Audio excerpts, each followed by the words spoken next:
Good morning, everyone.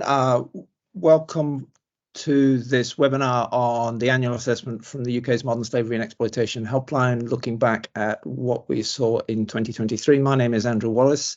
I'm the CEO of Unseen. This is what we're going to cover over the next hour. Again, thank you for joining us. I'm delighted to have Eleanor, Lyons, the Independent Anti-Slavery Commissioner, with us, and we'll be coming to her very shortly. And then following her words, I will give an overview of 2023 at the high level, and then hand over to my colleague Natasha Mitra, who is the head of our helpline, to go through the data and the typologies and the emerging trends that we've seen in 2023. And then I'm also delighted that the former Chief Constable of Devon and Cornwall, Sean Sawyer, who was also the national lead for modern slavery when he was in post, will be speaking. And then hopefully we have some Q&A at the end. So a warm welcome to you, Eleanor. Thank you again for giving up your valuable time to talk with us, and look forward to hearing what you have to say. Thank you. I hope you can all hear me. It's great to be here today. I'm Eleanor Lyons. I'm the Independent Anti-Slavery Commissioner. And thank you, Unseen, for having me today, I think, on such an important event to hear about the Modern Slavery and Exploitation Helpline's annual assessment. Of course, many of you on the line will know Unseen has been working tirelessly for so many years, both internationally and in the UK, providing safe houses, championing campaigns, delivering training, collaborating with partners, and urging industry to make sure that they are taking their responsibility for tackling modern slavery. But against this backdrop of already masses of work, I think undoubtedly a linchpin in the unique offering that Unseen has is the helpline, which has now taken over 50,000 calls and also had more than 30,000 suspected modern slavery cases flagged. It's, of course, often the first port of call for potential victims, and also for people who have witnessed exploitation to ring and seek advice from, and I think is really of critical importance. I have been to visit the team in Bristol, and I've seen firsthand their kind of passion and commitment for keeping the support open every hour of the day and every day of the year. And I thank them for producing this annual assessment, and I look forward to hearing more details about it later on in the call. So I began in post in December last year, and as many of you may know, the role had been vacant for around 20 months when I took over.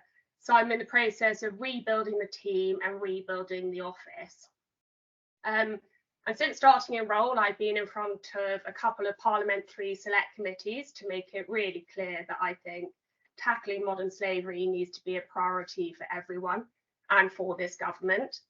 I've also been across the United Kingdom to visit law enforcement, charities, and the devolved administrations to hear about the work that they've been doing. And I've submitted my strategic plan to the Home Secretary. But I think what's been really clear to me since starting at the end of last year is that we're at a really critical and important moment in our efforts to tackle modern slavery. So whilst my role was vacant, we of course had the passage of the Nationality and Borders Act, and we also had the passage of the Illegal Migration Act. These are two big bits of legislation that have an impact, I know, on a lot of the work that many of you on this call will be doing on a daily basis. And I thank you for, against that changing landscape, continuing to support victims. This legislation also conflates human trafficking and illegal migration, two separate issues that should not be conflated, and I think show why it's really important that we need to re-educate people about modern slavery. And again, I think why the Helpline's annual assessment is so important at providing some of the data to do just that.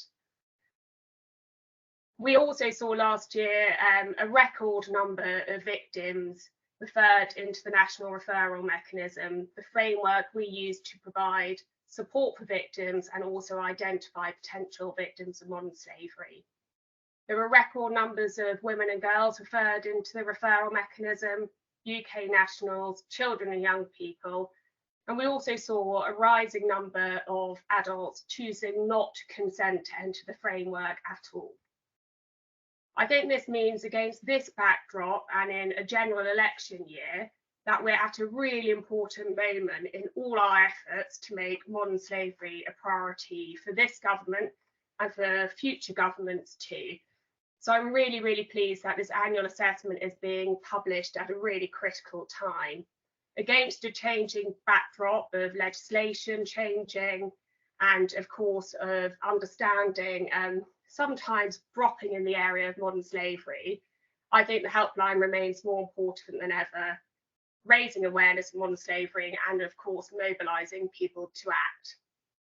And whilst I am delighted to see that the helpline continues to provide a lifeline of support to victims, act as a tool that can be utilised by professionals who need expert advice, I think it's also worrying to see the record numbers of calls that we're seeing going to the helpline from this annual assessment. But I think it demonstrates the scale of the issue and how far we all need to go together to tackle modern slavery. But a couple of reflections on the helpline from myself in role. I think one of the things that I've heard from survivors they really value on the helpline is not just the advice and care they're getting, but the confidentiality aspect of it. I think it's so vital that victims know there's somewhere they can go, speak to professionals and receive some help and some guidance in a situation when they may be incredibly vulnerable and in a traumatic environment. I also think it's really important to know that this helpline actually has a really big impact in improving our knowledge and understanding of modern slavery. And one of the areas that really has struck me is, for example, the work that Unseen did exposing exploitation in the care sector.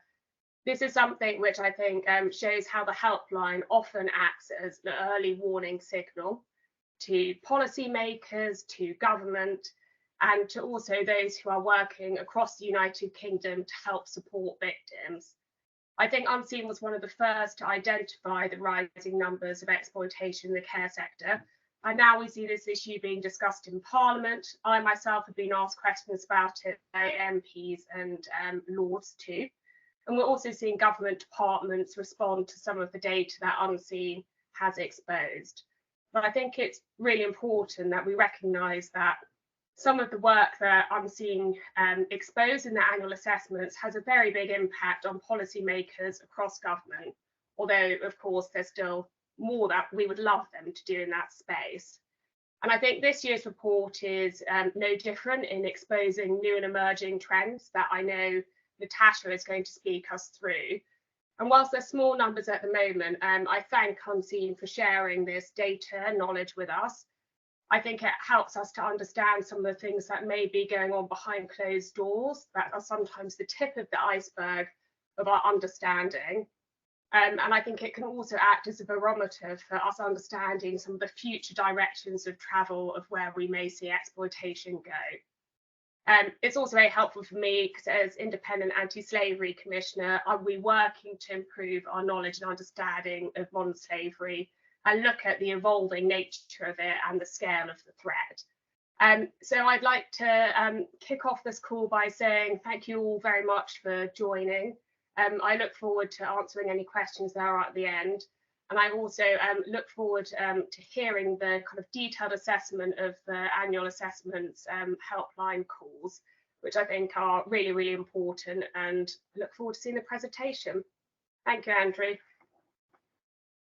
Eleanor, thank you for your comments and your observations. And I really want to emphasise that tackling modern slavery should be a priority for everyone in our society. And I'm delighted on this call we've got people from the commercial sector, from statutory agencies, government, third sector, general public and media. And that to me speaks to the priority of, if we're going to tackle this successfully, it has to have a whole of society's response.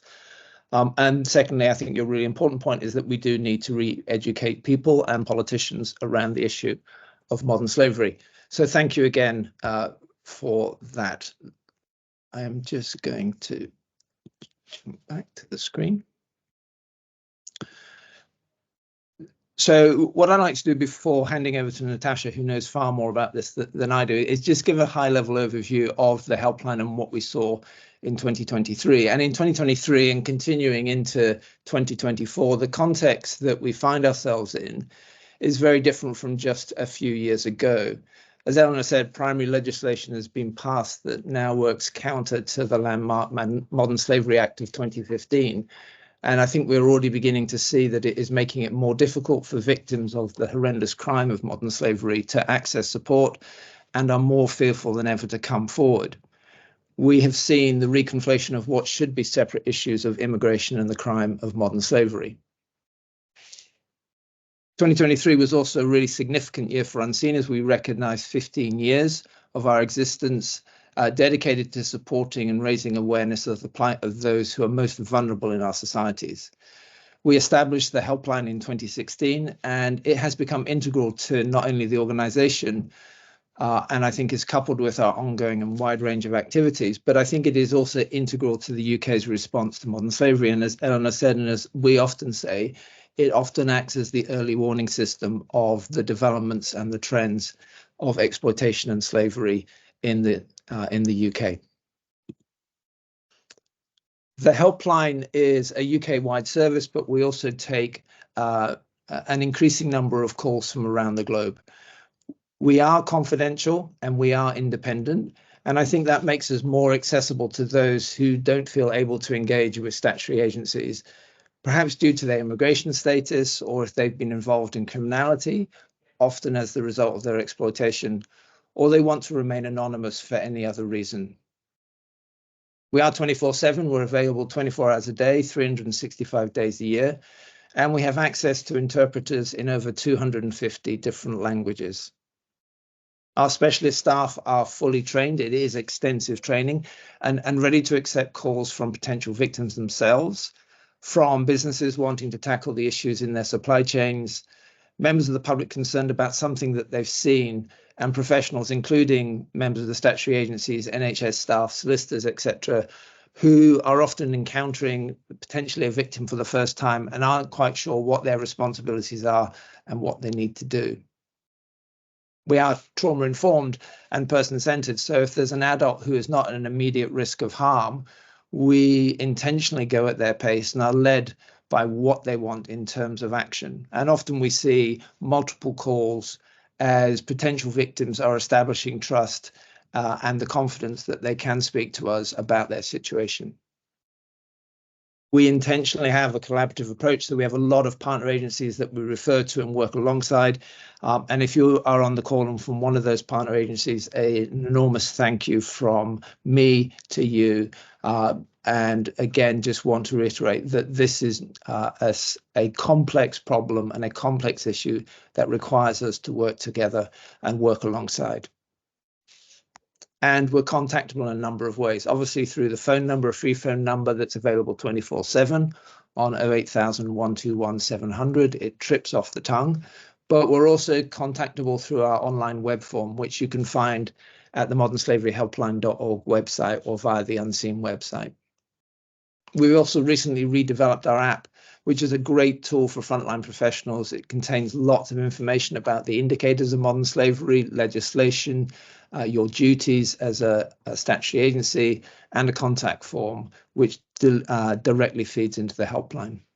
The front page is also translatable into 27 languages and can be used to signpost to us. And then finally, data. We capture an awful lot of data. I often say when I'm presenting about the helpline out and about that we probably have the second largest data in the UK on modern slavery after the government agencies. It's a large and unique data set. It's often different in the statistics that come from the National Referral Mechanism. And we would say arguably more accurate because we're independent and we talk to people who aren't interacting with statutory agencies and first responders. And as Eleanor said, the increasing number of duty to notify numbers, I think, speaks to the increasing reluctance to engage with the government by survivors. In terms of the data that we gather data on the type of exploitation, sectors where exploitation has occurred, the geographical location, and the type of location. We also gather demographic information on the potential victims and exploiters. And then we also look at the interaction with the case. So what's the relationship between the victim and the exploiter? How were they recruited, controlled? We're also interested in who is contacting us and their relationship to the situation. And we record information on our activities, how many calls, web forms, app submissions we receive, how many signposts and referrals we make to partner agencies. And of course, we also record extensive case notes. So our data model is dynamic and flexible. It allows us to amend the model over time to reflect growing trends. And as Eleanor said, we were the first to sort of highlight the growing problem within the care sector. But its complexity, it is complex when we recognize the varying complexities of modern slavery and other interrelated crimes. So here are some of the high-level numbers, which will give you an idea of the scale of our work in 2023. We received nearly 12,000 incoming calls, web forms, and app submissions, which is, as Eleanor said, and we have seen, is a record high for us. This is the fourth consecutive year where we've seen increases, with a 20% increase between 2022 and 2023. We indicated almost 2,200 cases of modern slavery involving almost 6,000 potential victims. That was actually a 10% decrease in potential victims that was indicated in the previous year. And we have some initial sort of assumptions as to why that is happening, but I think it is probably indicative of the changing legislative landscape and hostile environment. More than 3,500 potential exploiters were also indicated. And in total, we made over 9,000 referrals and signposts to other agencies and organizations, an increase on 2022.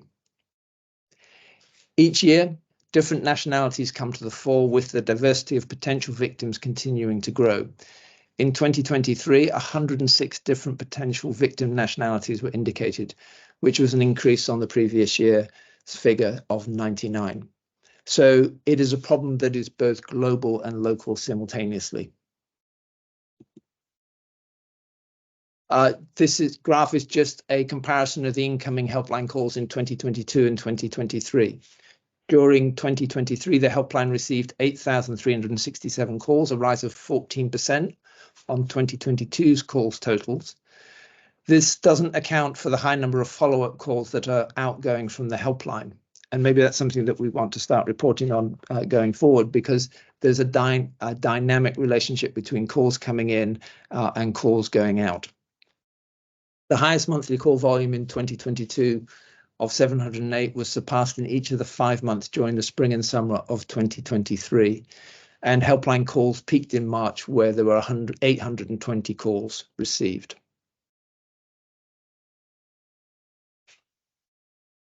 As with everything in life, everything is going online, and the number of web forms received has increased significantly to 3,233, a 40% increase in 2022.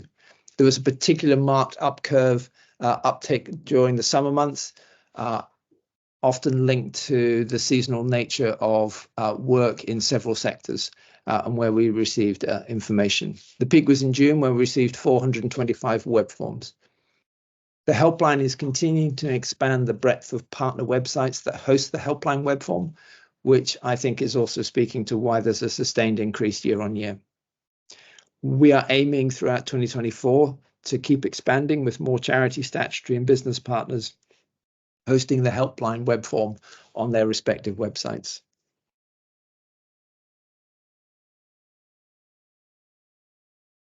As I mentioned earlier, we also have an app, and we received over 100 app submissions in 2023. App submissions have been steady throughout the year without any significant peaks. And we also take submissions directly through the Clues Initiative's Safe Car Wash app that feeds directly into the helpline. We, as I said, have redeveloped our own app, aiming it particularly at frontline professionals, but it can be used by anybody to both understand what the indicators are and how to report directly into the helpline if you have concerns. Higher numbers were received during the spring and summer months, peaking in May, possibly due to increased car washing facilities once the wetter winter months had passed. Overall, there was a 38% decrease in app submissions since 2022. But the reason we had such high numbers in 2022 is that we had a month-long campaign around promoting the app and the use of the app. And our expectation is in 2024 that we will see an increase in usage as the newly redeveloped app gets up and running. If you haven't got the app, I encourage you to go to the respective app stores, search for Unseen app, and download it to your phone.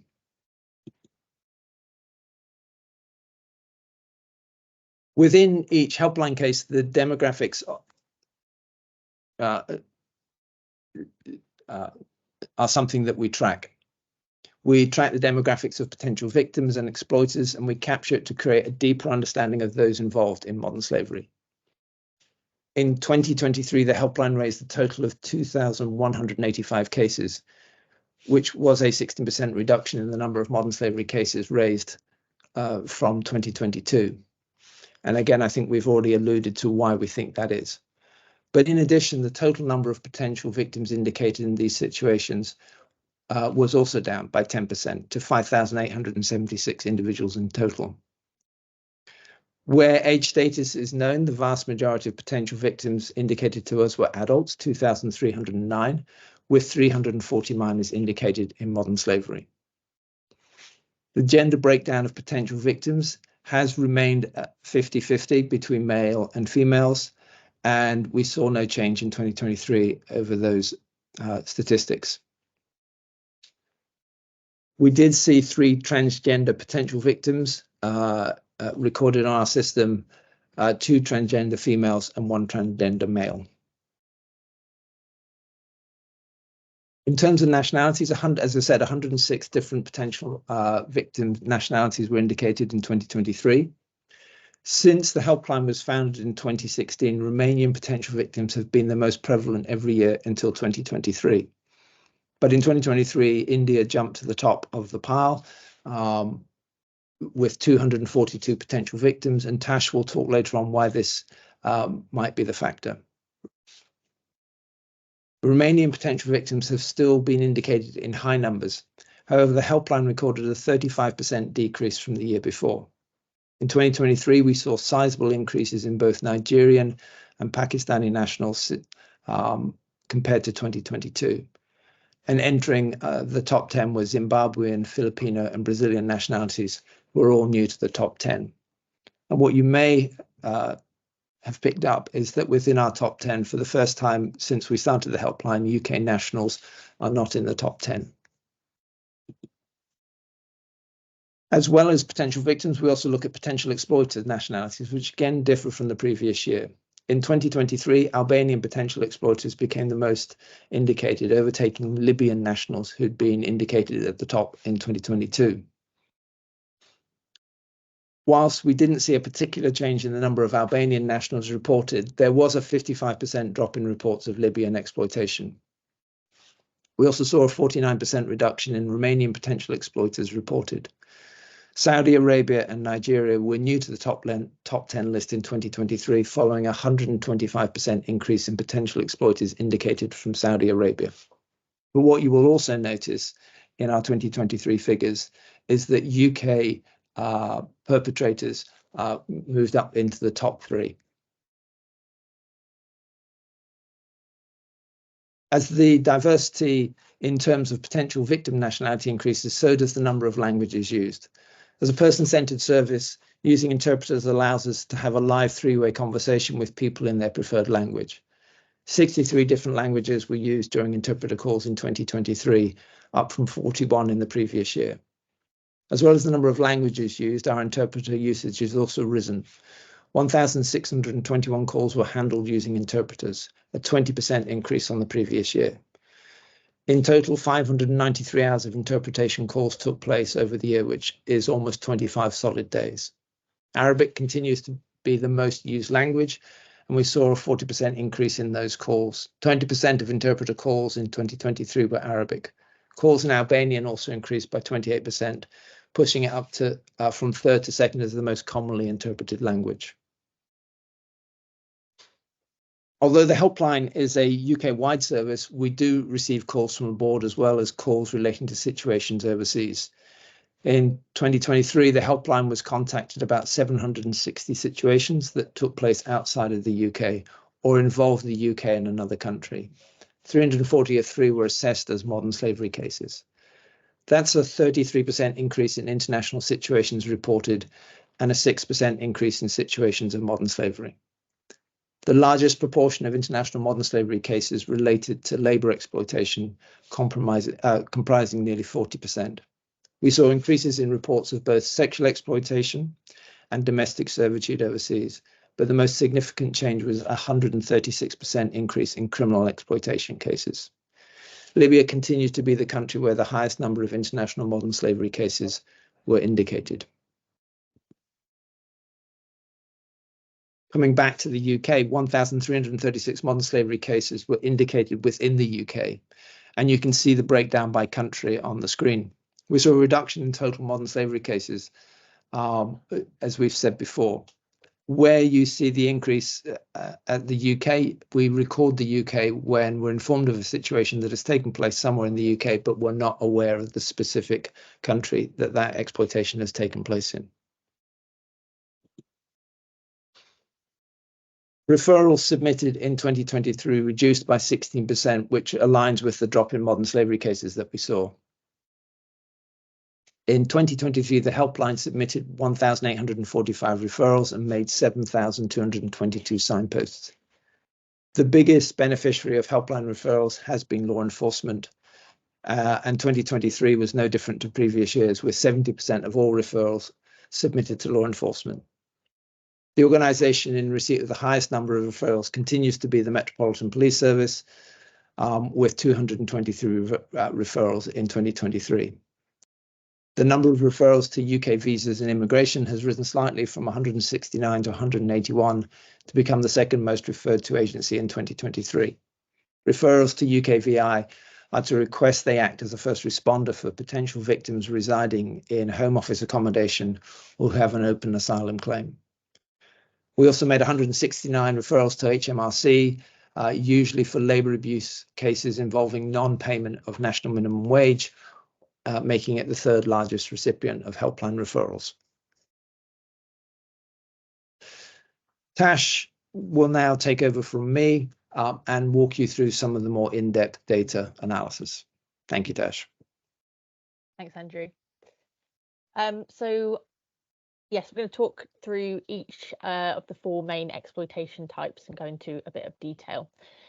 So sexual exploitation cases have increased for 3 consecutive years, but we've now seen a drop of 33%, with 319 cases indicated in 2023. So on average, we're seeing around 27 cases per month.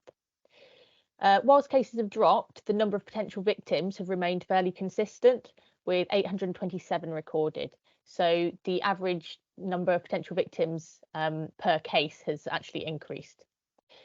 39% of sexual exploitation cases resulted from an observation of suspicious activity. However, that does include when somebody provides information but hasn't indicated how they know it. So that figure likely includes quite a few sex buyers who simply haven't disclosed their relationship to the case. In terms of potential victim demographics, excluding where gender was unknown, 96% were female. Which is much the same as last year, it was 97. Where age status was known, 19% of potential victims were minors. The most indicated potential victim nationality was Brazilian, so 35 Brazilian potential victims.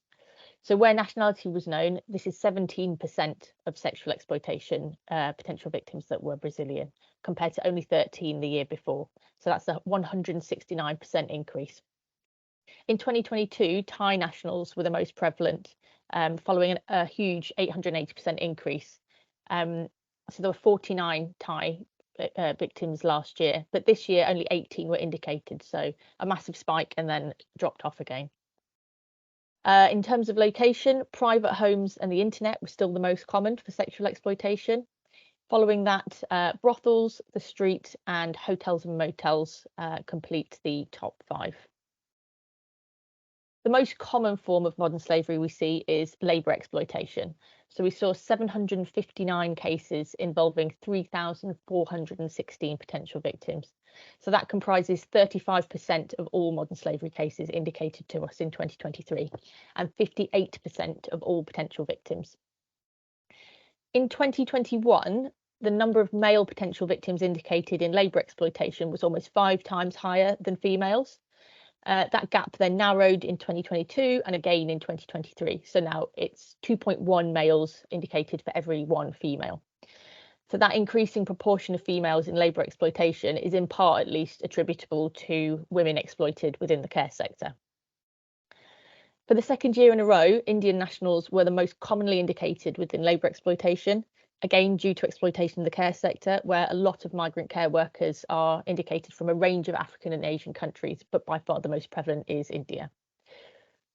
So where nationality was known, 21% of all labour exploitation potential victims were indicated as Indian in 2023. Indian is also the second most common potential exploiter nationality in labour exploitation. The next most prevalent victim nationality was Romanian, not specifically within the care sector, but in labour exploitation more widely. So 101 Romanians indicated. So that's less than half the number indicated from India. In labour exploitation, where the relationship between the exploiter and the potential victim was known, 76% were exploited by an employer. So that's 1,860 potential victims. Given that, it makes sense that job offers and advertisements were the most common recruitment tactic, indicated in relation to almost 47% where recruitment tactics were known. In terms of control methods, the most common last year was financial control, and it's still common. It was the second most prevalent in 2023, but the most common was tied accommodation, which was indicated in 59% where we knew the control methods. So that's almost 1,900 potential victims that were controlled through tied accommodation. So they're either living on site or in accommodation provided or controlled by their exploiter.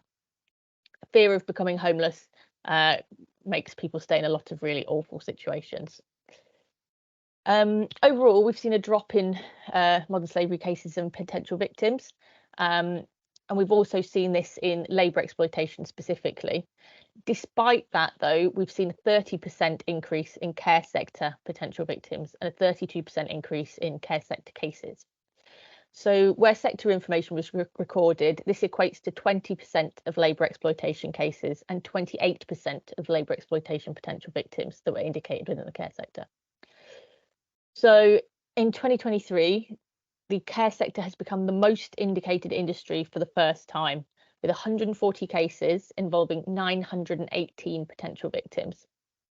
So since the helpline was founded in 2016, the most common sector where labour exploitation has been indicated has been the service industry, which includes some historically high risk industries such as car washes, beauty and spa, so that includes nail bars, and also repairs and maintenance.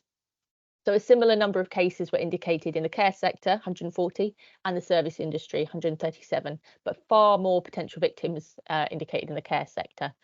So only 526 in services compared with 918 in the care sector. This is a comparison of the top 10 nationalities indicated in labour exploitation in 2023 compared with the year before. So as I mentioned, Indian nationals topped the list again. So considering Indian nationals were the most indicated nationality overall in modern slavery, there were 242 in total across all 2023 modern slavery cases. So that's 90% of Indian nationals indicated overall that were indicated in labour exploitation. Romanian nationals continue to be prevalent in this exploitation type, so very common within car washes and construction. Zimbabwean nationals have moved up from 5th to 3rd. And Nigeria from 9th to 4th, again, both prevalent nationalities in the care sector. Vietnam has dropped from 3rd to 5th, very prevalent nationality in nail bar cases. Pakistani nationals seen across a few sectors, but most commonly the care sector. Indonesia has appeared in the top 10 for labour exploitation, following none indicated the year before. also prevalent in the care sector. Chinese nationals are seen across a variety of different industries, no particular one that stands out. Only one potential victim from South Africa was indicated in 2022, and now it's gone up to 27 in 2023, again, mainly the care sector.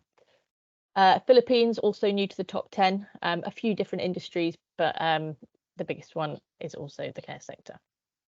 There is a theme emerging. Okay, so criminal exploitation. Whilst we saw a reduction in both sexual and labour exploitation cases, the number of criminal exploitation cases has remained consistent, with 226 indicated, which is the same as the year before. So criminal exploitation comprised 10% of all the modern slavery cases indicated to the helpline in 2023.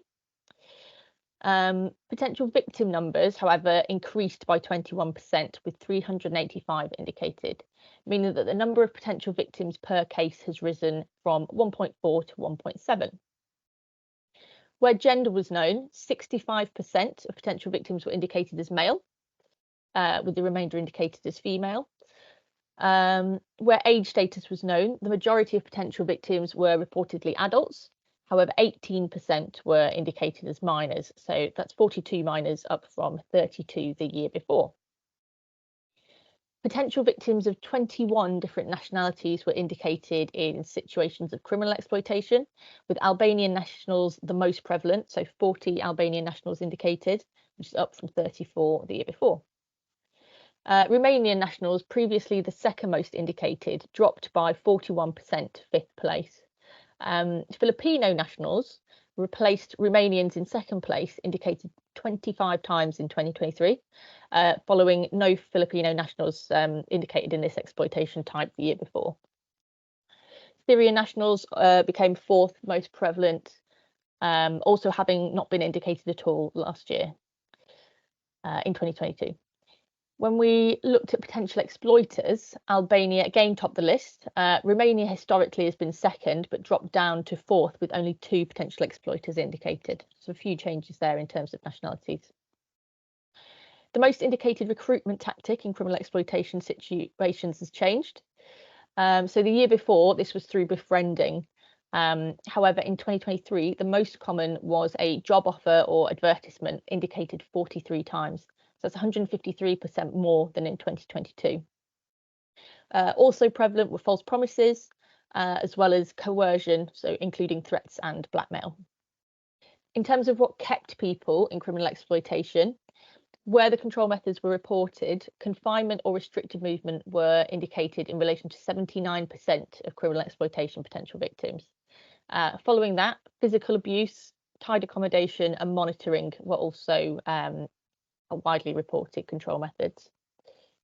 Over half of potential victims of criminal exploitation were involved in drug-related situations, so 57%. So that's 220 potential victims, which is 27% more than the previous year. So those are often cannabis cultivation or county line situations. There are also forced begging cases involving 65 potential victims and 3 potential victims forced into shoplifting. After being indicated for the first time in 2022, we received information on 4 cases of forced scamming in 2023, with a 273% increase to 41 potential victims. So those cases involve individuals being forced into instigating online scams to fraudulently gain funds for an exploiter. Domestic servitude was the only one of the 4 main exploitation types where we saw an increase in cases. So 118 cases involving 148 potential victims were reported. So that's a 4% increase in both. Where gender was known, 84% of potential victims were indicated as female, so 107 females and 20 males. In terms of age, the majority of potential victims were adults, so 104 adults. Where age status was known, 5% of potential victims were reportedly minors. Potential victims from 38 different countries were indicated. So Nigerian and Filipino nationals continued to be the most indicated, 9 potential victims each. In 2022, Nigerian was also the most indicated potential exploiter nationality, However, in 2023, where nationality was reported, 34% of exploiters were indicated as being from Saudi Arabia. In relation to these 118 cases of domestic servitude, 230 potential exploiters were indicated. So that means on average there were 1.9 exploiters per case. So 148 potential victims, so there's 55% more exploiters than victims in this exploitation type. The most common recruitment tactic was through a job offer or advertisement, reported 38 times. Where recruitment tactics were indicated, this was 27% of potential victims recruited in this way. False promises or statements were a close second, indicated 32 times. Familial relationships, intimate partner or marriage propositions, and offers of accommodation were also indicated frequently. In terms of control methods, keeping people in these situations, tied accommodation was the most indicated, reported 109 times, so just shy of 3/4, excluding unknowns. Financial control, confinement or restricted movement were also indicated in high numbers. Domestic servitude by its nature usually takes place within a household. Where the location type was reported, 98% of potential victims were exploited in a private house. However, there were also small numbers reported at some other locations, so 2% at residential facilities, 3% at religious sites or churches, and 4% at traveller or caravan sites. 10% of all the modern slavery cases indicated to the helpline in 2023 included potential victims below the age of 18, so that's 223 cases. So whilst we saw that drop overall in modern slavery, the number of minors indicated has increased by 5%, with 340 recorded. There was also a 3% rise in cases involving minors. So similarly to adults, the most common exploitation type for minors was also labour exploitation. So where the exploitation type was known, 51% of minors, which is 130, were reportedly in labour exploitation. So it's also the most common in 2022, but there were 20% more minors indicated in this exploitation type in 2023. Within labour exploitation, the most common industry was services, with 49 minors indicated. So that's car washes, nail bars, repairs and maintenance roles. After labour exploitation, sexual exploitation was the second most prevalent, with 53 minors indicated, followed by criminal exploitation with 42. There was actually a sizable 31% increase in minors indicated in criminal exploitation. 6 minors were indicated in domestic servitude, and another 26 were reported in situations involving multiple or various exploitation types. In 2022, identical numbers of male and female minors were indicated. However, in 2023, girls were indicated more than boys. So where gender was known, 52% of minors were indicated as female. There are differences in the gender breakdown of minors in different exploitation types. So the highest number of girls were indicated in sexual exploitation, and the highest number of boys were indicated in labour exploitation. So where gender was known, 91% of minors in sexual exploitation were female, 71% in labour exploitation were male, 71% in criminal exploitation were male, and 67% in domestic servitude were female. In terms of specific age brackets, 16 to 17-year-olds were the most prevalent, with 87 potential victims indicated of these ages.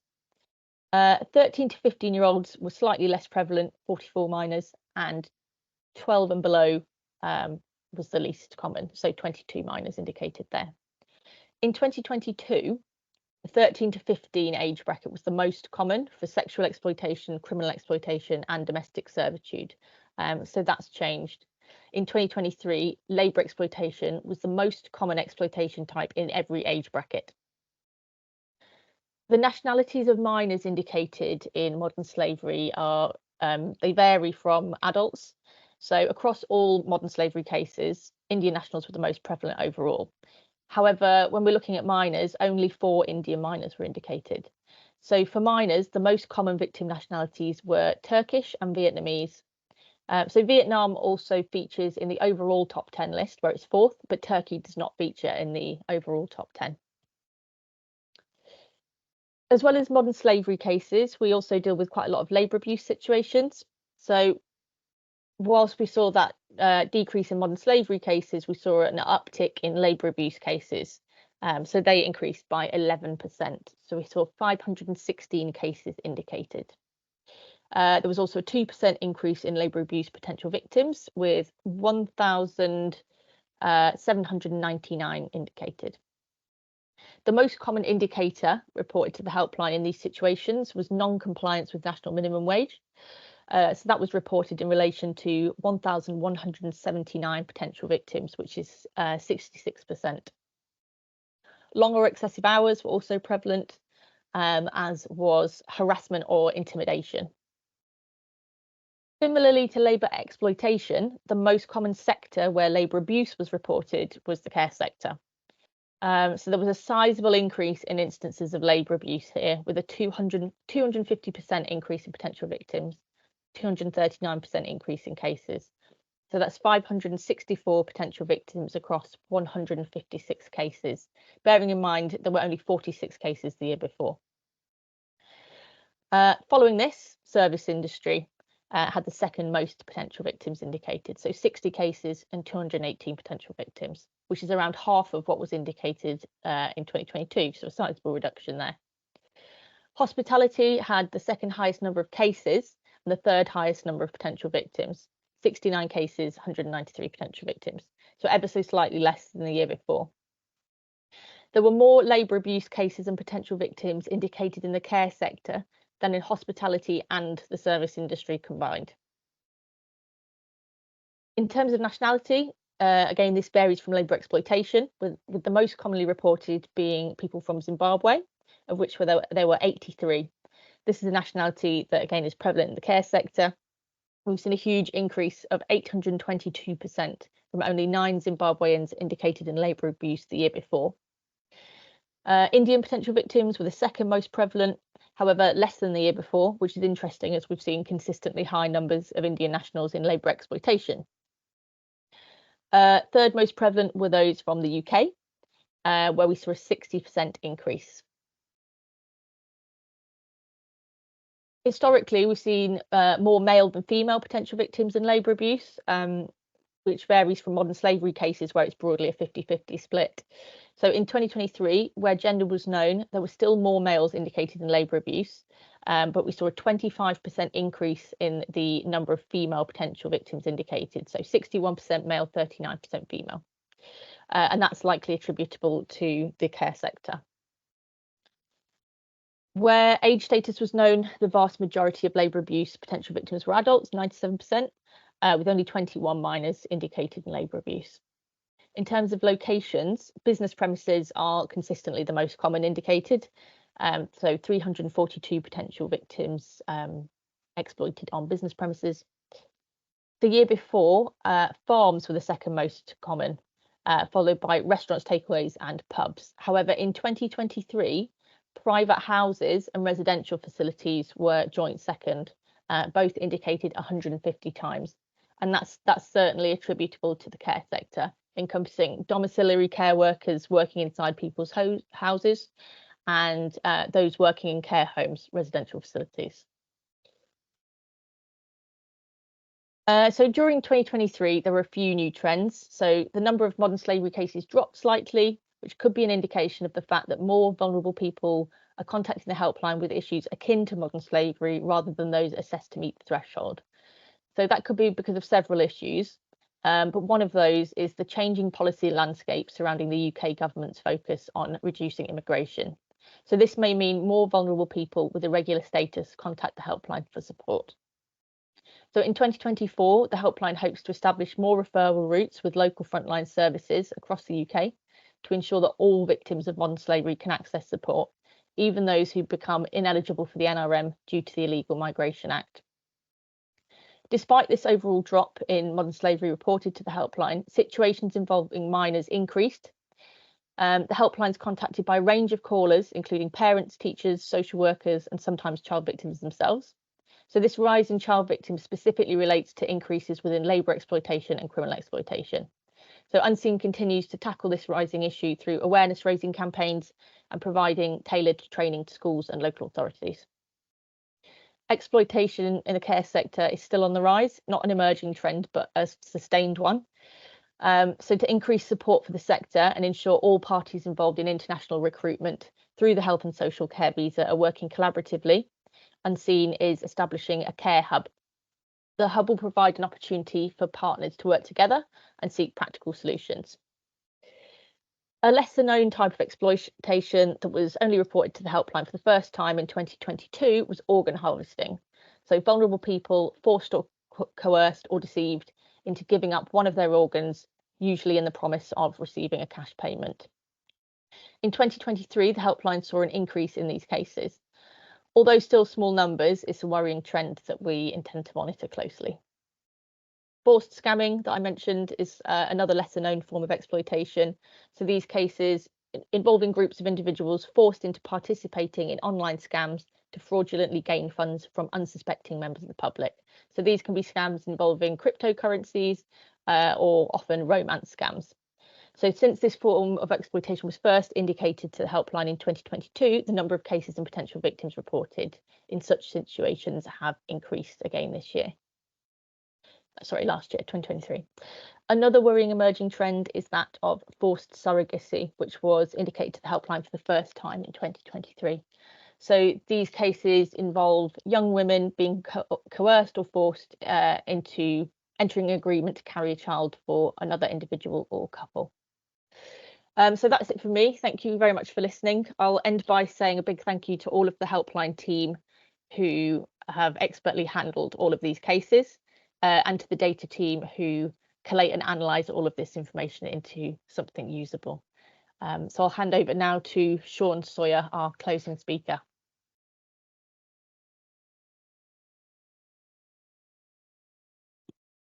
Thank you very much, Tash. My name is Sean Sawyer, and between 2015 and 2022, I was the National Police Chief's lead to combat modern slavery and human trafficking, but also chair of the National Crime Agency's major threat group.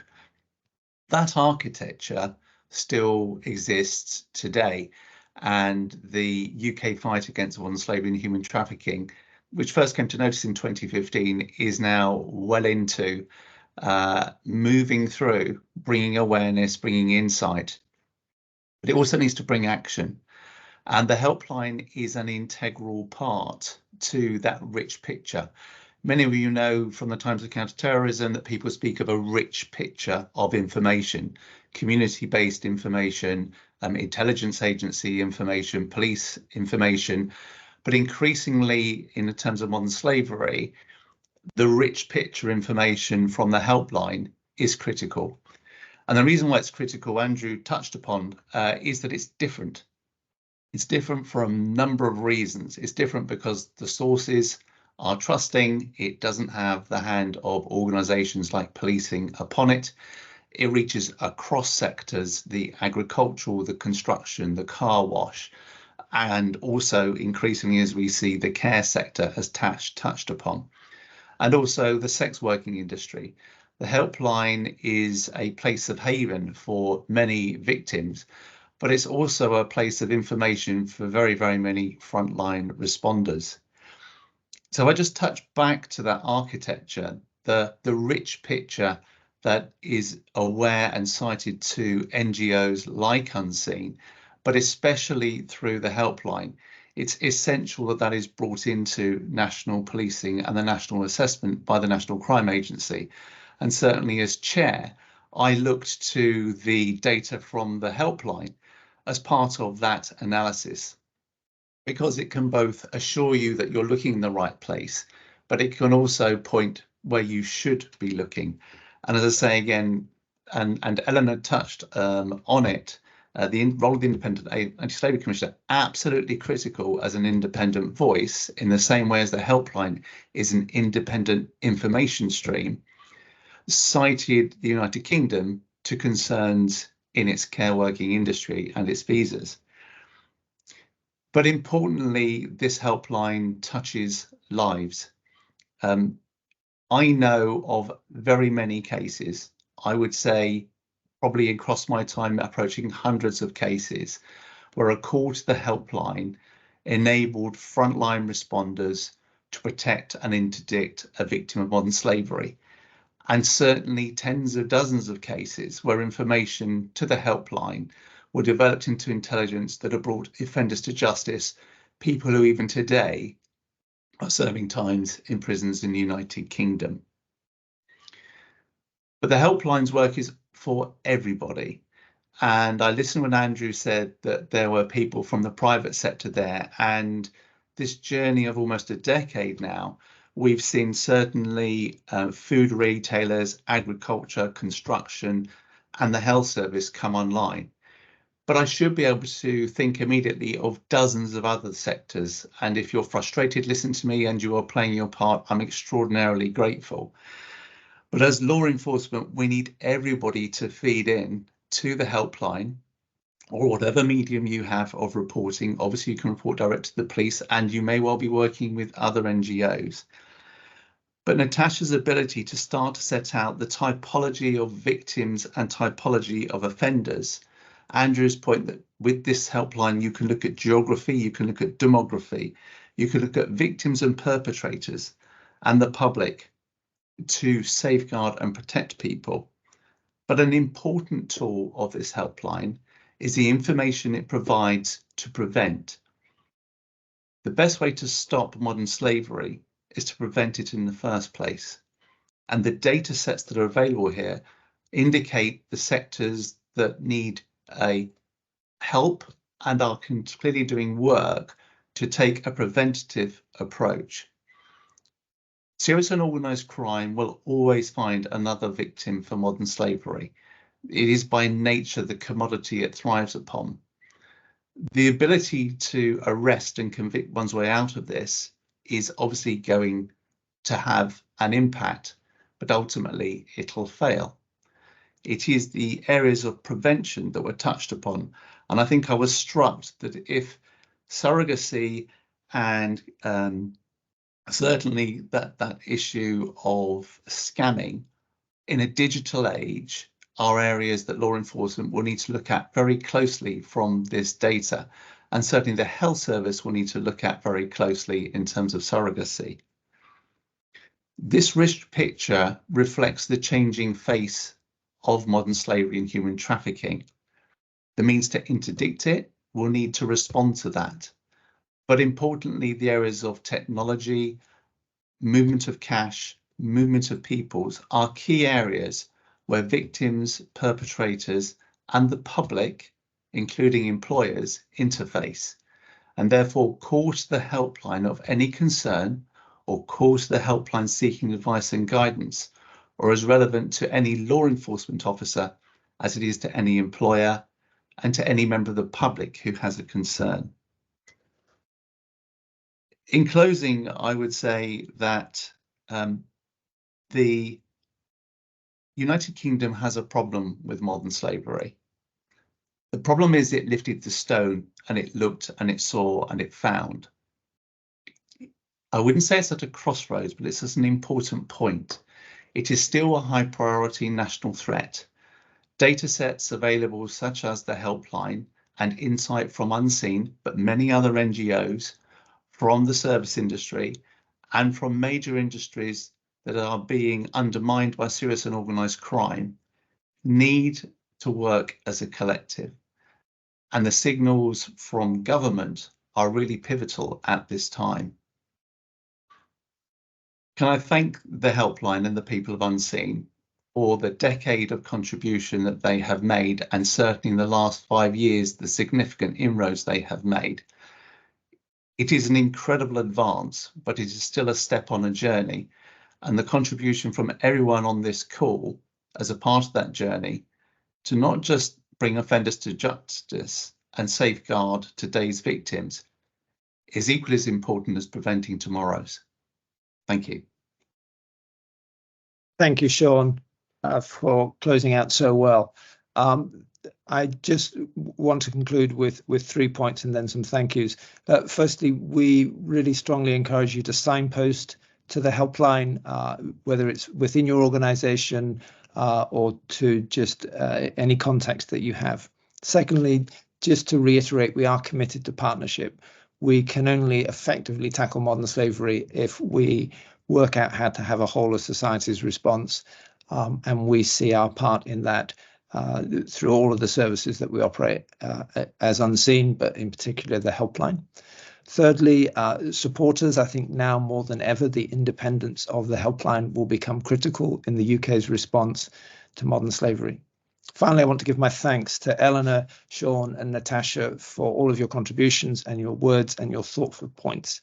And finally, thank you for coming today. I'm sorry we've run out of time, so we haven't got the opportunity for Q&A. All of the questions have been captured in the chat, and we will respond to all of those questions and be sending you via email post this webinar the exec summary, and following that, the link to the detailed report that will be published next week. So thank you for coming. I wish you a wonderful rest of the day, and we look forward to working with you to continue to work for a world without slavery. Thank you and goodbye.